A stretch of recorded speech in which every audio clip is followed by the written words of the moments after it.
kabayan. Ito po ang ating tunay na bida sa pagserbisyo libre publiko. Ang ating bida si Brother Tony Falcon ng CBS DWAD 1098 kHz Museum. Ano po ang nilapit natin sa lingkod bayan? Ano po yun? Yung ano ko, may ano. May ano po yan? Tingnan natin. May lupa. Mga ano nangyari po? Nilapit po natin kasama Tony. Ito. Itapon na po ninyo, itapon na po ninyo, itapon na ninyo. Itapon na po ninyo. Yeah. Which one you?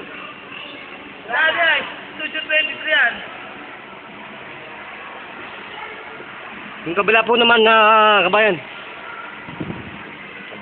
Kabila naman po. Hello! Kawawa naman. Para tanggal yung lugar. Kawawa naman. Eh, bakit ang hinakita niyan? Oh, sige. Sige. Sige, para mawala na yan. Yan. Para mawala na yan. Ayan, talaga naman kawawa naman ng baby, oh. Okay. Tatawag na. Okay. Wala na. Okay. Wala na, galing na. Wamo. Ibigay tayo ng cotton buds, ha?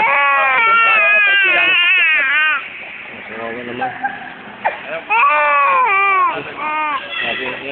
Cotton buds. Wala na yan. Bibigyan kita ng pag-maintain eh. Ano pangalan po ninyo? Sa tutuban ng anak. Brian, ano po? Dulos Reyes. Luis Reyes, kawawa naman pala. Sa tunay na buhay po, yan po ang aming talaga pinagsisilbihan ng mamamayang Pilipino.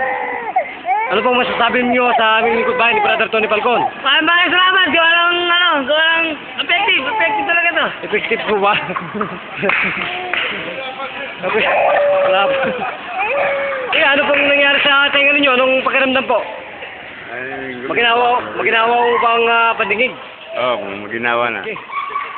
So, kasama Tony, ito pa rin po ang inyong lingkod bayan si Brother John. Nagbabalita para sa CBS DWAD 1098 kHz News AM.